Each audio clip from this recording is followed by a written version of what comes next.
Hello, everyone, and welcome to today's webinar on the FATF Mutual Evaluation Process, Lessons Learned and Best Practices. My name is Daniel McGlynn, and I'm the president of the Institute for Financial Integrity. IFI's mission is to protect the financial system from use by illicit actors through cutting-edge research, training, and education. It's great to see so much interest in this topic. We have people joining us today from over 50 countries at last count, and from a wide variety of public and private sector entities, as well as several mission-driven nonprofits. So good morning, good afternoon, and good evening to everyone. We appreciate you taking the time to be part of this important session and hope you will take away some valuable information and insights. Feel free to introduce yourself in the chat or just to give a shout out from wherever you're located. It's fun to see all those come in, and a reminder that we all work, even though we work at tens or even hundreds of thousands of different places, we're all one community, and each of us contribute in some way to protecting the integrity of the global financial system. Before we begin, let me quickly go over a few housekeeping items. Today's webinar is being recorded, and we'll share the link with you after in case you missed something or want to revisit or share it with colleagues. Please feel free to submit questions using the Q&A tab on your screen. We'll try to address as many as time permits, including during the Q&A segment at the end. Thank you for those who already submitted questions ahead of time. We've worked some of those into our discussion, and we'll cover as many as possible. Finally, you'll also notice an area for documents on the top right of your screen, which includes some key resources associated with the topics that we're discussing today, including a three-part series of articles on understanding FATF for private sector stakeholders. We received several questions about FATF from our clients, which led us to put out those articles and also to organize this webinar. And also under docs, there's a link to our YouTube page that includes links to all of our previous webinars. So let me introduce our panel. We are extremely lucky and pleased to have a panel of financial integrity legends from K2 Integrity, the premier global risk advisory firm. I could probably be here all day listing their accolades. So in the interest of time, I'm going to quickly introduce each of them by highlighting their FATF-related experience and one additional fun fact about their background. Sarah Runge is an executive managing director at K2 Integrity. Used to be K2 Intelligence. She spent over 10 years with the U.S. Treasury Department's Office of Terrorist Financing and Financial Crimes.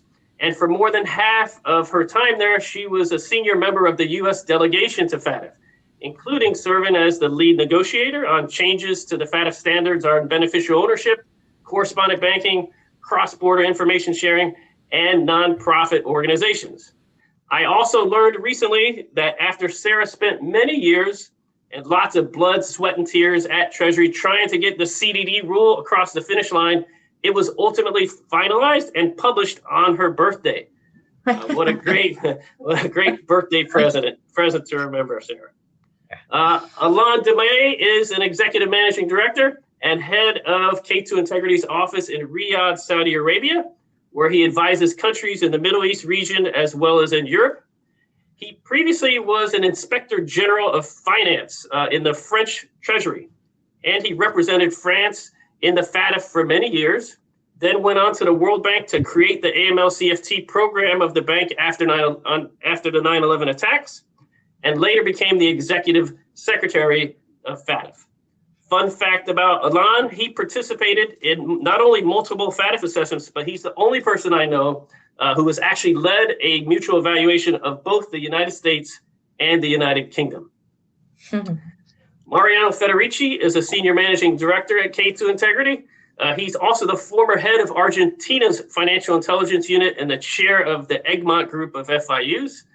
He has also held numerous FATF-related positions, including chair of FATF's Heads of FIU Forum, co-chair of FATF's Risk Trends and Methods Working Group, and co-chair of GAFILAT's Mutual Evaluations Working Group. And GAFILAT is the FATF-style regional body for Latin America, I believe. Tommy's going to talk more about those in a moment. When Mariano is not helping jurisdictions meet FATF global standards, you'll most likely find him in South Florida riding motorcycles or flying airplanes. Tommy Iverson is a senior managing director at K2 Integrity. He spent nearly 10 years working with Sarah at the U.S. Treasury Department's Office of Terrorist Financing and Financial Crimes, during which he supported the U.S. delegation to FATF and served on the U.S. delegation to the G20 Anti-Corruption Working Group. Tommy also spent time at the World Bank working on anti-corruption efforts. And during his time at K2 Integrity over the past years, while he would never admit to this, and he would probably laugh it off, I contend that he's probably done more than any other human being on the planet to help jurisdictions around the world exit the gray list, stay off the gray list, by strengthening their AML CFT frameworks and bringing them in line with global standards. I call Tommy the FATF whisperer. Okay, now on to the agenda. We're going to cover these topics. Tommy's going to kick it off by discussing FATF, the FATF standards, and the evaluation process.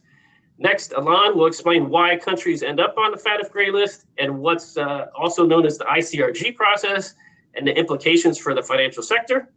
Then Sarah's going to provide an overview of what's included in a FATF mutual evaluation report and explain what compliance and risk management officers should glean from them. Mariano is going to anchor this race by explaining what the 5th round of FATF evaluations is, what has changed from the previous rounds, and what FATF's expectations and priorities are for this new round. And finally, time permitting, we're going to do a round robin on the future of the FATF mission and get into the Q&As. So without further ado, Tommy, over to you. Well, Danny, thank you very much for the kind words and the very nice introduction. And it is an honor to be on this panel and doing this webinar with incredible colleagues and also very, very dear, good friends, all of whom are equally, if not more passionate about protecting the global financial system and really seeing the true mission of the Financial Action Task Force put into action, for lack of a better word. So, I just wanted to kind of kick off with a quick kind of overview of the Financial Action Task Force as an organization, and then getting into what the standards and expectations are, and then kind of dig in a bit to something that is not really transparent to a lot of people, but that's how the evaluation process unfolds, with a kind of particular focus on the role of the private sector. So first off, the FATF is a member-led task force, a member-led body comprised of 40 members, 38 jurisdictions, 38 countries, and 2 regional bodies. The 2 regional bodies being the European Commission and the GCC, the Gulf Cooperation Council. So that is the FATF itself. But the global reach and the global network is implemented through a framework of FATF-style regional bodies. So just about every country around the world is a member of either the FATF or a regional body, an FSRB, and therefore commits to effectively implement the FATF standards. Some countries are members of multiple bodies, but it is through this global network that the FATF standards and the peer evaluation process is able to reach just about every financial system and really protect both individual financial systems and the global system as a whole. As I was saying, the FATF it's a member-led body, so it really is a function of those countries that are participating either directly or indirectly, that have an impact on the priorities that are negotiating and really driving the standards and really pushing forward on what the expectations are and what they should be going forward, making sure that the policy and that the expectations of the standards are clear, but also that they're effective and that they're in keeping with both emerging risks, and also the evolution of the financial system, and how money is actually moving and how bad actors are actually trying to continue to try to abuse it. That leads then to implementing those standards and kind of enforcing, and that's where the mutual evaluation process comes in. So once the global standards are set, they are enforced, or monitored rather, through peer evaluations. So countries are evaluated against the global standards by experts from their colleague and their peer countries. So it will be actual practitioners that are landing on the ground in a country to dig into their system, and really test how effective it is. The standards themselves are broken into kind of two broad components: technical and effectiveness. So the technical aspect is the 40 recommendations. This is looking at what's on paper in a country. What do the laws and regulations say? What are the expectations that are communicated in writing to everyone? Is money laundering criminalized in the legal system? Are there appropriate powers provided to enforcement authorities in the law and regulations themselves? Whereas this used to be the kind of entire composition of the FATF standards, over time this has evolved to become really the floor.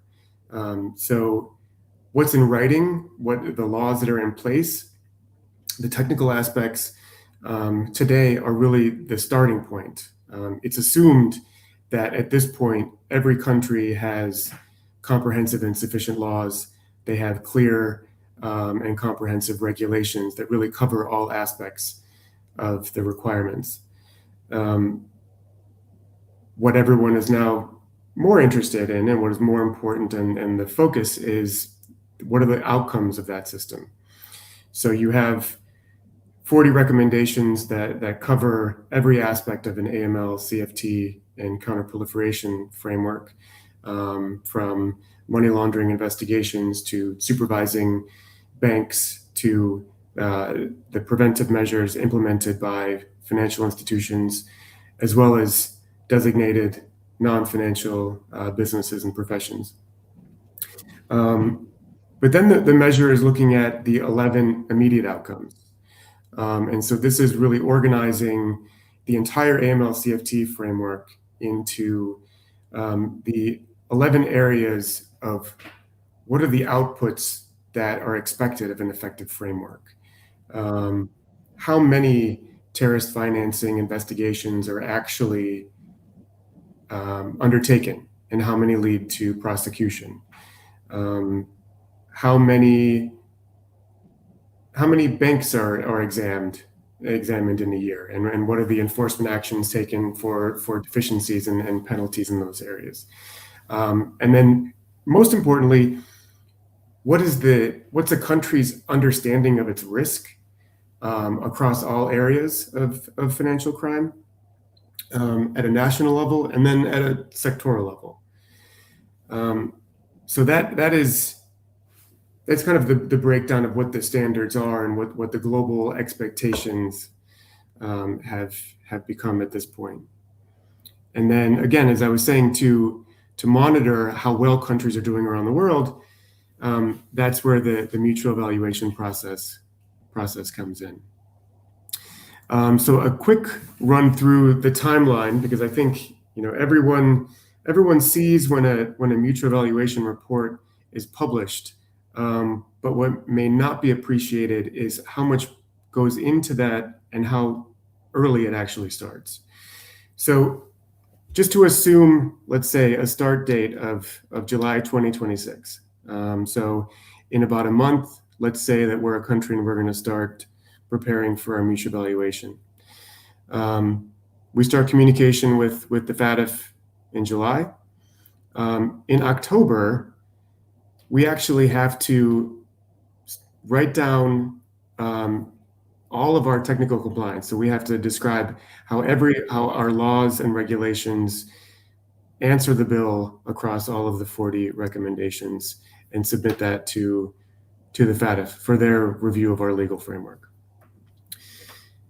Then in February of next year, we will have to write what turns into a rather long document that describes how we're implementing our framework. So across the 11 immediate outcomes, writing very comprehensive and hopefully succinct description of everything that we as a country, and including our private sector, are doing to implement the standards.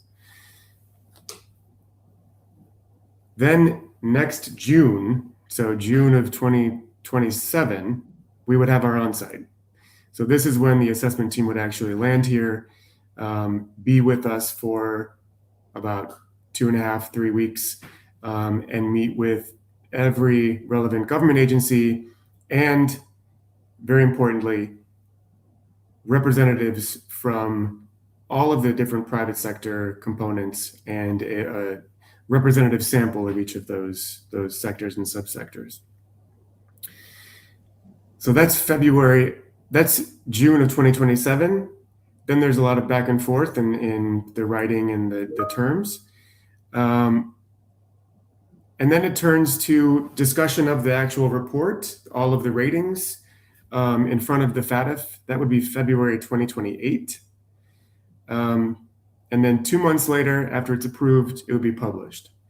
So just to kind of run through that, the work that we would be starting about now would turn into our MER that will be published in April of 2028. So the whole process is just under 2 years, and there's a lot of work from both public and private sector in organizing themselves and preparing for all of that. And then just a quick couple of points on appreciating that a number of the audience here are very interested in the role of the private sector. And I think this is a very important point that is often overlooked when talking about the FATF. It's quite often looked at as something that countries deal with, but the private sector plays a huge role. And the way I often describe it is one of validation and testing.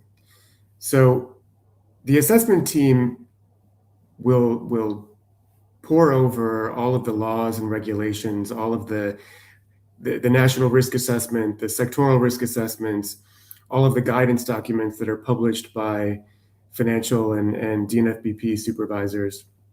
They will know what the supervisors describe as implementation across the sectors, and what the government authorities describe as their expectations. But then they will really look to the private sector individually to really test those points, to kind of it's almost like separating witnesses. They'll have individual meetings with a firm, and very politely and very friendly, but just ask about what is your understanding of the national risks facing the country? What are the risks facing your sector, and what are the risks facing you? How do you take those risks and turn them into your compliance program? What does your CDD look like? What types of customers do you have?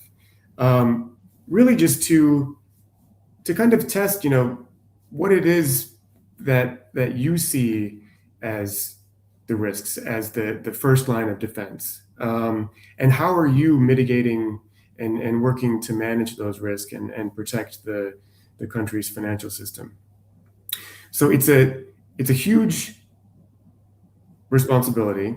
It's a very important role, and it's one that does require a lot of, well, everyone has their day jobs, which are very hard, and there's a lot of work in their day jobs. And then this is a little bit of extra work of, just kind of practicing and working through the tough questions and how to kind of work through and answer those. This is actually something that we do a lot with different both countries and private sectors and individual institutions, and it's something I'm actually at the end of the day doing today. But it is very, very fun. So I just wanted to focus on the private sector's role, which is really, really pivotal in the cornerstone of the FATF evaluation process. So I will pause there and turn it back to Danny. Thanks, Tommy. Really helpful. And now we're going to move over to Alon to talk about what is the gray list and the black list and the ICRG process, and how does that impact private sector? Thank you very much, Danny. And actually, good morning or good afternoon to everybody in the audience. This is an excellent question and actually a very current one. Indeed, at this very moment, there are 19 countries under FATF increased monitoring, as it is called officially, or as everybody says, on the grey list. The scale and impact of the FATF mutual evaluation process is such that it is interesting to reflect on the root causes of this large number of countries ending up on the FATF grey list and in the ICRG process. From my perspective, there are three different ways to answer this question. The first one, it is the technical answer. It comes from the FATF procedures in which a certain number of deficiencies identified in the mutual evaluation report can drive a country into the ICRG process. There are 5 situations. The first one is if a country gets 5 or more partially compliant rating on technical compliance. The second one is 1 or more non-compliant rating on technical compliance. The third one is a partially compliance rating on any of the 6 key recommendations of the FATF. The ones on criminalization of money laundering, the one on criminalization of terrorism financing, the sanction regime, the CDD, the customer due diligence requirements, the record keeping requirement, and the reporting of suspicious transaction requirement. The fourth situation is a moderate level of effectiveness on 6 or more of the 11 immediate outcomes of the FATF assessment methodology that Tommy was talking about just earlier. And the fifth one is a low level of effectiveness on at least one of the 11 immediate outcomes. Each of these 5 hypotheses can lead a country into the ICRG process, leading very frequently, in fact, the country concerned to end up on the grey list after a 1-year observation period. The second answer to your question, Danny, is a more substantive one. And it should be not understated. The fact and the matter is that there are still, after more than 35 years of implementation of the FATF standards, a lot of countries around the world who present still important deficiencies or lack of effectiveness in some major parts of their AML-CFT regime. For instance, a lack of understanding on money laundering or terrorism financing risk. Also, the lack of effectiveness of the banking or financial institution supervisory system is also frequently highlighted. The poor effectiveness of the STR system, the suspicious transaction reporting system. The lack of effective participation of the sector relatively new to the AML-CFT regime, such as, for instance, the real estate agent, the dealers in precious metals and stone, the notaries, or other legal or accounting professions. A deficient or ineffective sanctions regime is also frequently identified. Last but not least, the lack of effectiveness and concrete result of the judicial and law enforcement system is often pointed out as an important problem. These deficiencies are often not anticipated by the country concerned and are only identified by the assessors, the FATF assessors, in the context of the mutual evaluation process. Then the country is facing difficulties to remedy these deficiencies in due time in order to avoid the grey list. Indeed, as you may know, the FATF procedures require a very swift and rapid monitoring process after the adoption of a mutual evaluation report. Its duration is effectively of about 1 year, sometimes a little bit more, and therefore many countries would find themselves in difficulty to concretely remedy the deficiencies or lack of effectiveness in such a short time frame, leading them to end up unavoidably on the grey list. The third answer to your question, Danny, is the practical one, the concrete and real one. It is less frequently highlighted and articulated, even though, in my view, it explains very well why so many countries find themselves ending up in this trouble. The lack of anticipation. The mutual evaluation is badly anticipated in many countries. No gap assessment is made, no action plan is elaborated ahead of the process.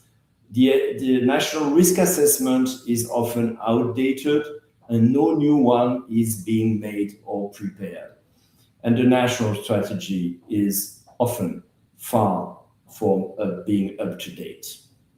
Also, the preparation for the mutual evaluation itself is sometimes insufficient or not done properly.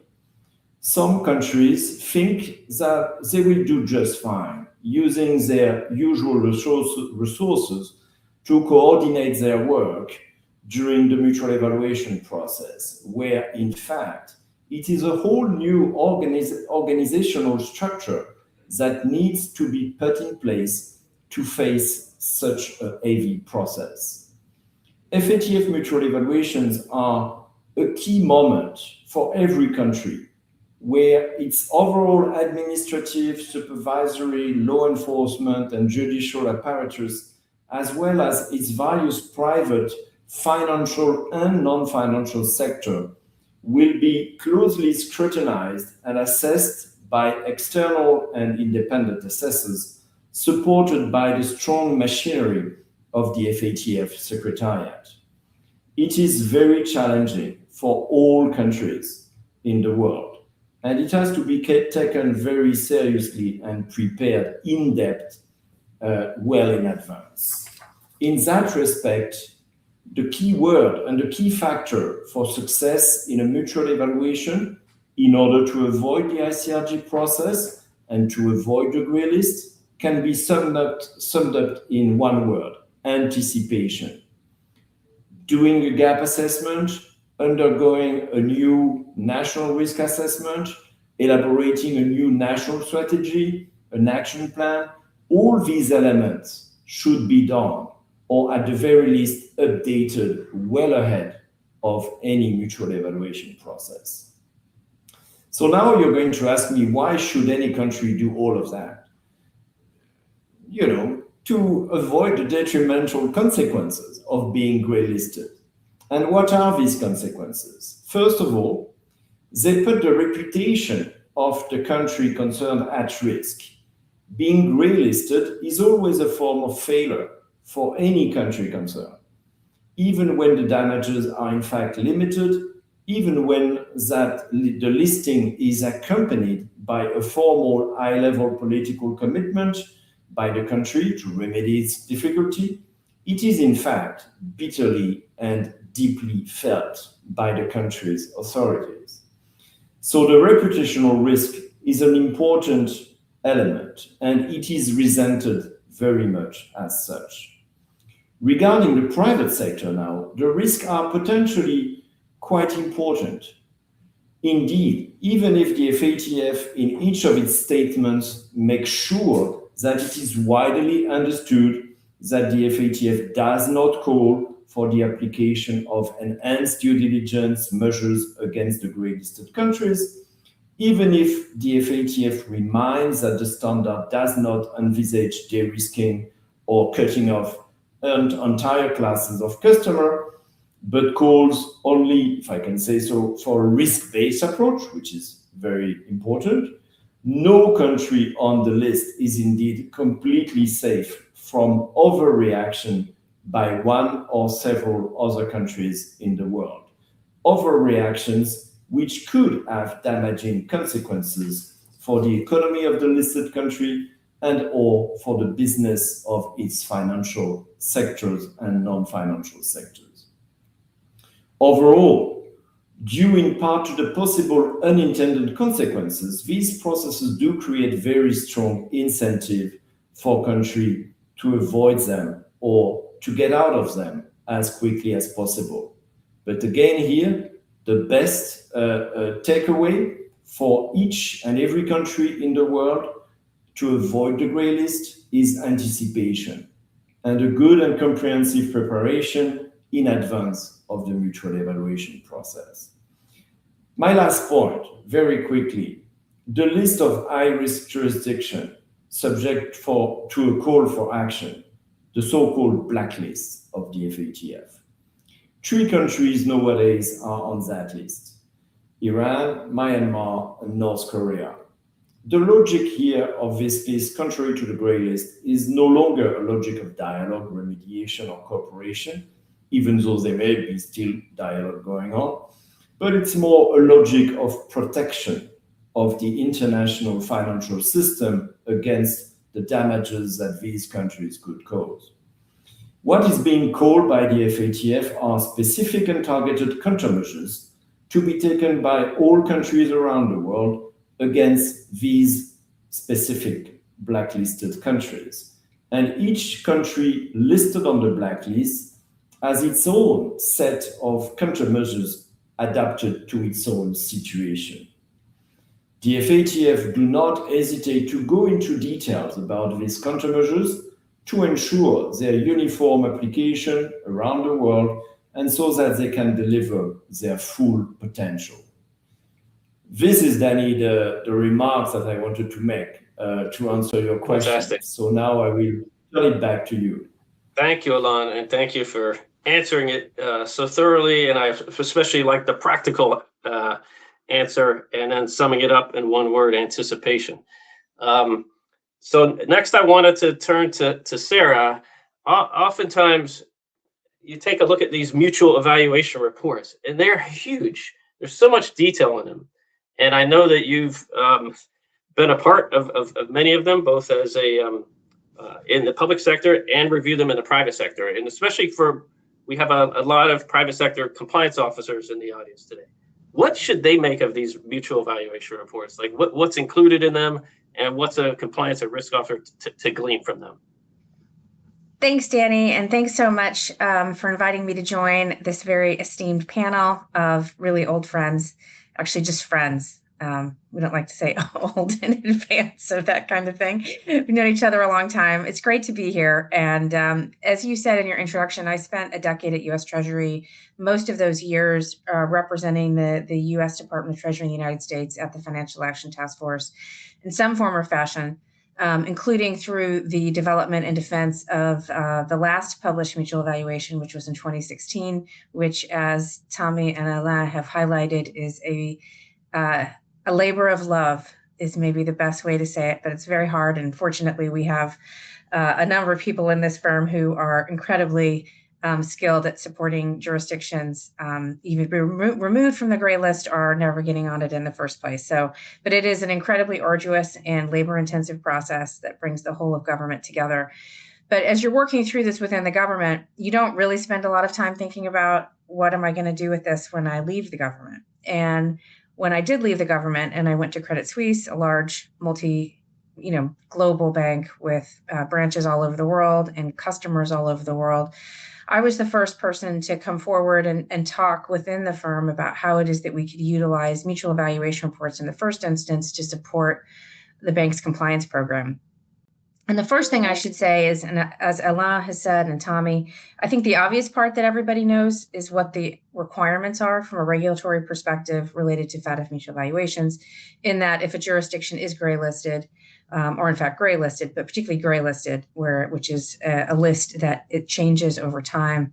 Financial institutions are obligated to apply special enhanced due diligence to customers in the jurisdictions that have been gray listed. And as Alain said, this does have a very big impact. It's a costly endeavor for a financial institution that has customers in a jurisdiction or branches in a jurisdiction that has been gray listed, because you do have to raise the risk rating of the customers and change the due diligence you conduct. So it can have a very negative impact potentially on that jurisdiction, on financial institutions in that jurisdictions, but also to other financial institutions that have customers in those jurisdictions. So I hope that is the obvious part, because that is a regulatory requirement pursuant to FATF standards. But I think the more interesting part is, what does one do with these several 100-page, 200-page documents and mutual evaluations, and why are they useful to those of you sitting in financial institutions? And there's a lot of really good information. I think Tommy's laid out what goes into these reports, and he's highlighted the distinction between the technical compliance and the effectiveness ratings. This is particularly, I think, really relevant and important, and something that changed in 2013 that has resulted in these reports, I think, being more accessible and useful to the private sector. The effectiveness ratings are very focused on just that, not just whether or not a jurisdiction has passed laws or regulations to comply with FATF standards, but how are they actually being implemented, and are they effectively being implemented? And there are two immediate outcomes that are specific to the assessment of the private sector. One is the effectiveness of laws and regulations associated with the private sector, and the other is how effective the private sector is in implementing those obligations.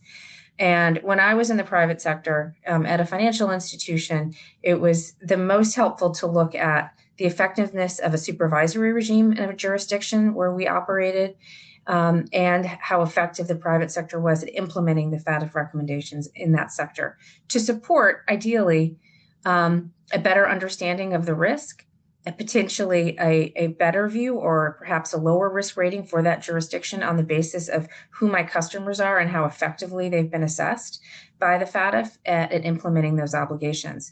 And I don't think this is generally done. And country risk as a general matter is one that's very complex. A lot of institutions spend a tremendous amount of resources, but often financial institutions ingest a country risk rating associated with a third-party vendor.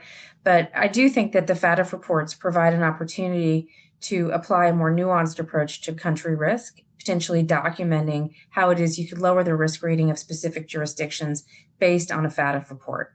So I think that's the one thing. And so that is to say that these reports can be quite long, up to 300 pages. But what I would say to you, to recognize everybody's time, is to focus on a couple of sections. So one is the one that I've talked about, which is immediate outcomes 3 and 4, which gets to supervision and implementation of preventive measures by the private sector. So those are sections that we'll talk about based on interviews of the assessment team with the private sector and with supervisors, how effective that jurisdiction and those authorities are in implementing those. So those are really good sections to read. And the other, which is probably where I should have started, is more broadly on the risk and context of the jurisdiction. So also when the FATF standards were revised the last time, including the effectiveness outcomes in 2013, there's a new requirement for jurisdictions to understand their risk and for the understanding of that risk to be assessed from an effectiveness perspective. What this has resulted in is every country now, through the mutual evaluation process, developing a national risk assessment. And in most jurisdictions, this is public. And these are therefore also available and an excellent source of understanding the risk and context of jurisdictions where your customers may be or where you may operate as a financial institution. And so it can provide insights into where risk is identified and where a jurisdiction across, so looking across all the different authorities, views those risks being mitigated pursuant to FATF recommendations. So that's how these reports start. So I would always start on that, looking at risk and context. And then again, associated with that, the national risk assessment, which I think are broadly available for most jurisdictions. And then thinking about that in the context of your footprint and customer footprint across the globe, and then again focusing on immediate outcomes 3 and 4, as I mentioned. So I think those are the most salient parts of the reports themselves. I do, though, just want to take a moment to talk about a couple other parts of FATF publications that are useful. FATF publishes quite a number of reports on risk and typologies. And I think we discussed at the outset, Mariano had a role. There's a working group within FATF that is specific to risks, trends, and methods. And just by way of example, just in February this year, FATF published a report on cyber-enabled fraud, digitalization, and money laundering, terrorist financing, and proliferation financing risks. These are often multi-year typology reports and risk reports that are incredibly useful and informative. They're global. They often take typologies and specific examples from a number of different jurisdictions that are put into these reports. Sometimes they include red flags. Again, I think incredibly operational and useful for financial institutions to consider in their overall program. So I think that's very helpful. I've talked about the risk assessments. I've talked about, I think, the key parts of the mutual evaluation, the gray listing obligation, and risk and context. I think those are the primary elements. It sounds like a lot. And I would just say, start at the beginning. If you have not read a mutual evaluation, pick up the one in the jurisdiction where you are based, the most recent one. They, at this point, generally take place about every 10 years. That's looking to become more with a shorter period in between. But pick one up in the jurisdiction where you're based, where you think you're most comfortable, and start reading it. And again, start with the risk and context, and then start to look through some of the areas that might be more specific or related to your work in terms of effectiveness of financial institutions. They can be dense reports, but they are really interesting reports. And I do promise that you will learn something. As Tommy said, this is a multi-year process. So you can rest assured that a tremendous amount of work has gone into them in order to support the information that is there. And again, these are discussed in FATF plenaries and very emotionally before they are published. And they are worth the read. So with that, Danny, I'll turn it back over to you. Thanks, Sarah. That was phenomenal. And you can tell you're speaking from a place of experience. And I will say, even for those in the audience that are part of the training teams within financial institutions and other places, these mutual evaluation reports could be gold. As you know, we always review those reports when we're tailoring training in different jurisdictions. And some of all these FATF guidance reports are super too. They have oftentimes they'll have real life case studies that you could potentially incorporate into your tailored training as well. So with that, let's turn now to Mariano. A couple people mentioned, I think, the 5th round of evaluations. And Mariano's going to help explain what that is and what has changed from the 4th round and what some of the expectations and priorities are for this new 5th round of evaluations. Over to you, Mariano. Absolutely, Danny. Thank you very much. And thanks also for inviting me and for the kind introductory words you gave. So we're going to talk about really the direction of travel of the FATF. 5th round is not only another cycle of mutual evaluations. I think it really reflects a deliberate adjustment by FATF after taking stock of what we learned in the 4th round. And the conclusion was that globally, many countries have made a lot of progress in adopting AML CFT laws, regulations, procedures, and in putting in place their institutional frameworks. But the central challenge remains results, implementation and effectiveness. So, in other words, many jurisdictions now have all the formal tools, but the question is whether they're actually using those tools to produce actual results. And that is why FATF has made clear that the next round of assessments will place an even stronger focus on effectiveness. To be true, the focus on effectiveness was already there during the 4th round.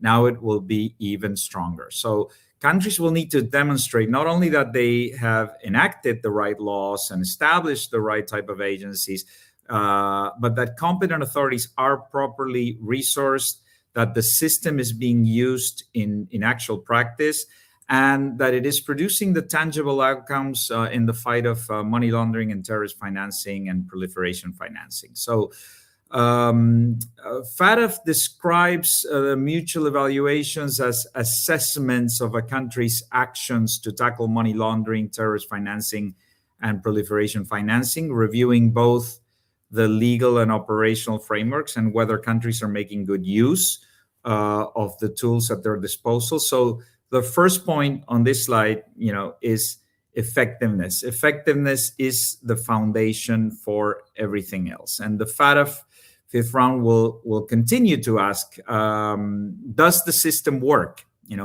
Are countries actually depriving criminals of their criminal proceeds? Are terrorists being disrupted in the movement and the use of the funds? Are proliferation financing risks being identified and disrupted? Are competent authorities cooperating with each other? Are supervisors acting on the risk that they identify?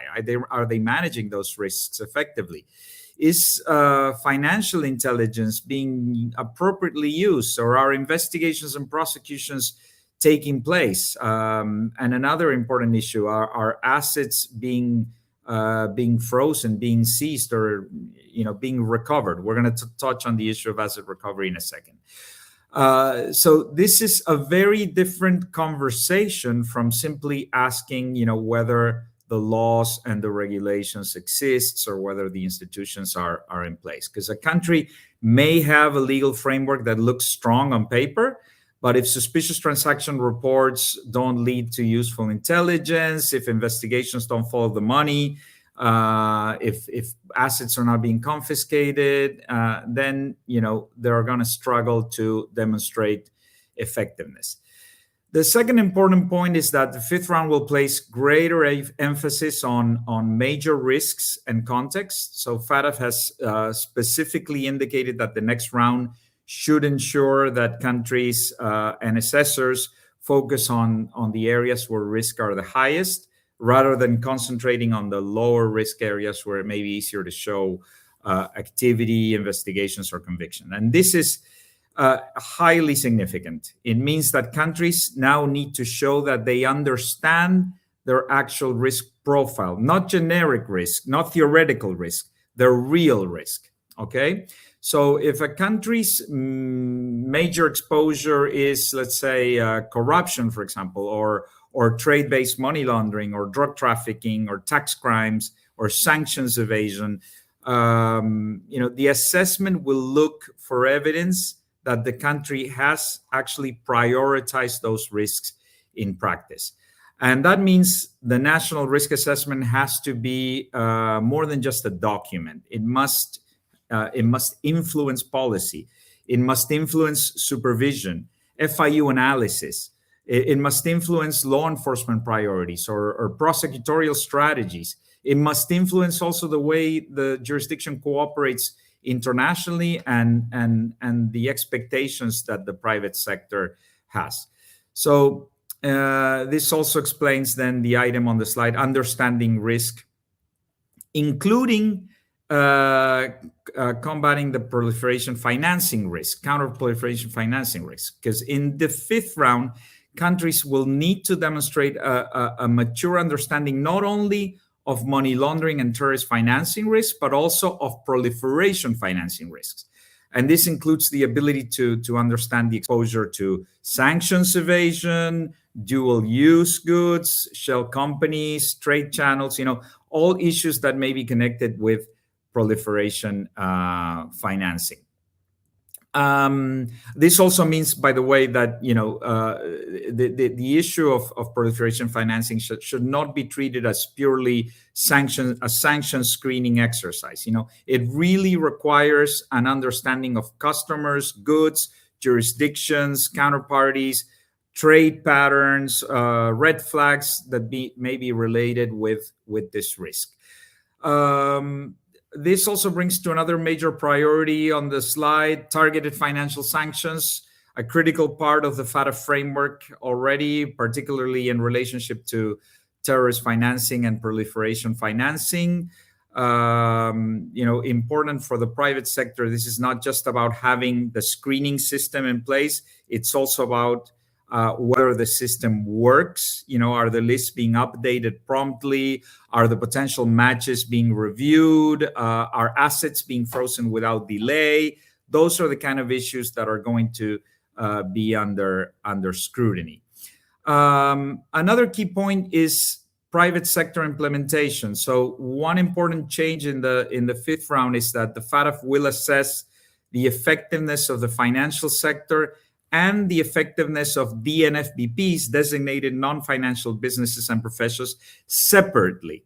This is the first time this is going to happen. So they're going to be assessed separately. And it's a significant methodological change because it will provide a clearer picture of where a country's preventive system is strong and where it is weak. What we saw in previous rounds was that sometimes a tendency for stronger implementation by banks or financial institutions and weaker in other sectors. So by separating the assessment of financial institutions and DNFBPs, I think the fifth round will allow for a more targeted findings and recommendations.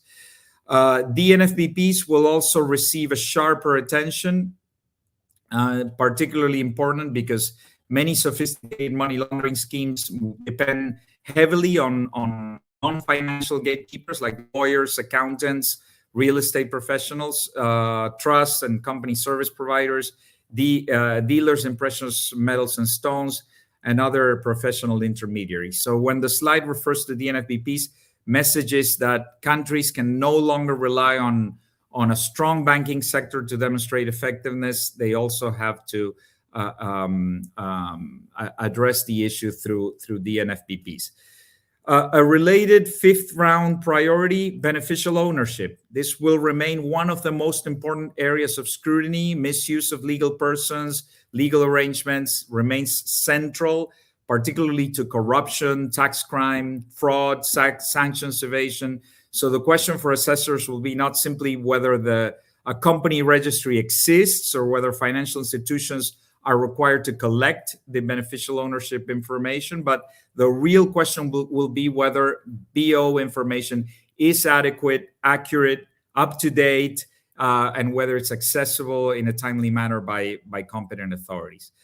I want to touch on the issue of asset recovery. This is a top priority right now for the FATF. Why? Simply because across the world, assets are not being recovered enough. So the purpose of the AML-CFT system is not only to generate reports, identify suspicious behavior or money laundering conducts. The ultimate objective is to deprive the criminals and the terrorists of the funds and assets that enable them to commit crimes. So that's in that context, the asset recovery has become central. And within asset recovery, I think it's important to emphasize that provisional measures are essential. So authorities are going to need to be capable of demonstrating that they can act quickly to freeze, seize, restrain assets, preserve assets, and avoid assets from disappearing. Quickly, another important point, be able to demonstrate lower risks. This is often overlooked. So the risk-based approach doesn't mean only treating everything as high risk. There are sectors that may be categorized as lower risk. So you have to demonstrate that they're lower risk. But the fifth round will put a lot of emphasis on this and making sure that countries don't waste energy trying to prove effectiveness in all across the board. And this leads to the final point, which is, I think, connected with the demonstration of lower risk, which is the importance of financial inclusion.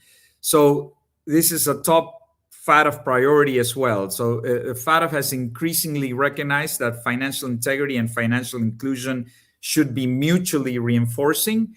And so a well-designed AML-CFT system should not push the good customers, the legitimate customers, out of the regulated financial system, because that creates more risks. That creates a greater demand for moving money through informal channels, through underground channels, and then the risks come back. Excessive de-risking can really reduce the transparency and drive activity into channels that are under the radar. Finally, to end, I'll say the slide mentions the efficiency of the evaluation process. FATF has indicated that the next round will be shorter than previous rounds, with a 6-year cycle, and that recommendations will be more results-oriented, focus more on specific actions and timelines. So this means that countries will need to be better prepared. They'll need to be more disciplined, more evidence-based, and they will not be able to rely on broad descriptions or large volumes of unfocused material. They'll need to present a clear story. We always say this. You need to have a clear story. What are your risks? What have we done to mitigate those risks? What results have we achieved? And where are the remaining gaps, what we're doing to address them. With that, I conclude, pass it back to you guys. Thank you, Mariano. Really, really helpful. And I think in the context of your comments, you actually covered answers to several of the questions that we received. We just have a few minutes left, so I wanted to open it up on the topic of the future of the FATF mission. If any of you have any burning ideas to share, we did receive one related question that came in about whether you think over the next decade, it will be rarer for countries to be added to the gray list. So if anybody wants to comment on that as part of this as well. I'll jump in with maybe the easy response is I think where the whole thing is headed is even towards a greater focus on implementation. I think as everyone's tools become more technology focused and as there's AI and all sorts of other enabled tools, that the expectation is going to grow, that there's the crimes are going to become more complex, more elaborate, more technology focused, more electronic, more cross-border, and so it's going to really require that all the authorities work together and with the private sector to really drive forward in identifying bad actors, illicit proceeds that are moving around, and prevent those from getting in wherever possible. Thanks, Tommy. Alon, Sarah, Mariano, anything to add to that? So the only thing I'll say is that what I hope is that while it's hard to say whether or not there'll be fewer jurisdictions, I think more importantly, I hope countries continue to raise their game and continue to find innovative ways. This is a version of what Tommy said, but like how do we get better collectively so that the examples of effectiveness can continue to be really new, and something that, because there is a tendency in FATF to see a success story and for jurisdictions to pick those up as ways to have a win. It would be really wonderful to see countries continue to innovate and be creative and collaborate to combat illicit finance. I hear you, and there's a lot coming at us on the use of AI to help in all of this too. Mariano or Lon, any last words to add? Alain? Yeah, maybe just to say that the ICRG process and the gray listing process, which we can see nowadays, is very, very busy and very intense. You have a lot of countries having challenge to actually answer the FATF requests. So I think the future of the organization is also to continue this process, which is actually quite successful in driving all the countries in the world in the right direction. So I think the FATF mission is far from having been exhausted. So there is a lot to do for the FATF in the future. Okay, I'll just add to all of this. I agree with all the remarks. I'll just say that the fifth round is a complex exercise, sophisticated exercise. That's why early preparation remains really essential. So I think, in my view, the fifth round will reward countries that can demonstrate not only formal compliance, but also a coherent, risk-based, results-oriented system. And to be able to demonstrate that, you need to start prepare early on in the process. And we are here to help. That's why, that's what K2 Integrity does. That's what our team, the team in this panel, does all across the world. We love doing this. We're passionate about it, and we're ready to help anyone that needs us. Thank you, Mariano. That certainly comes through. And that brings us to the end of today's webinar. Thank you so much, Alon, Mariano, Sarah, and Tommy. I know I learned a lot. I hope everyone did. Please be on the lookout for a follow-up email from us and for our newsletters that include a lot of great information, including on upcoming webinars. So have a great day, everyone. We look forward to seeing you soon. Thank you. Thank you. Thank you. Bye. Bye-bye.